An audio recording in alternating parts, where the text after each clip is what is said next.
Inward foreign remittances to India grew 26% in the last financial year to $112.5 billion, clocking its highest growth in the last 5 years amid a rebound in economic recovery after the pandemic, showed latest data from the Finance Ministry. Inward foreign remittances stood at $89.1 billion in financial year 22, $80.2 billion in financial year 21, $83.2 billion in financial year 20, and $76.4 billion in financial year 19.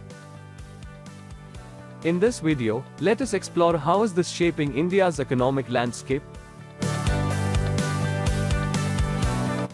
Countries like the US and United Arab Emirates, UAE, held the top share in India's inward remittances. Other countries, which contributed to large volumes of inward foreign remittances included the UK, Singapore, Saudi Arabia, Kuwait, Oman, Qatar, Hong Kong, and Australia. Interestingly, the World Bank expects the flow of foreign remittances in South Asia to slow to a 0.3% rise this calendar year due to subdued growth in the OECD economies, especially in the high-tech sector in the US, which affects demand for IT workers. In comparison, during 2022, remittances were supported by strong oil prices in the Gulf Cooperation Council (GCC) countries, which increased migrants' incomes, large money transfers from the Russian Federation to countries in Central Asia, and the strong labor market in the US and advanced migrant destination economies, World Bank said in a June report. During 2022, remittance flows to South Asia grew by more than 12% to $176 billion. According to the World Bank, the top 5 recipient countries globally for remittances in calendar year 2022 were India, $111 billion, Mexico, $61 billion, China, $51 billion, the Philippines, $38 billion, and Pakistan, $30 billion.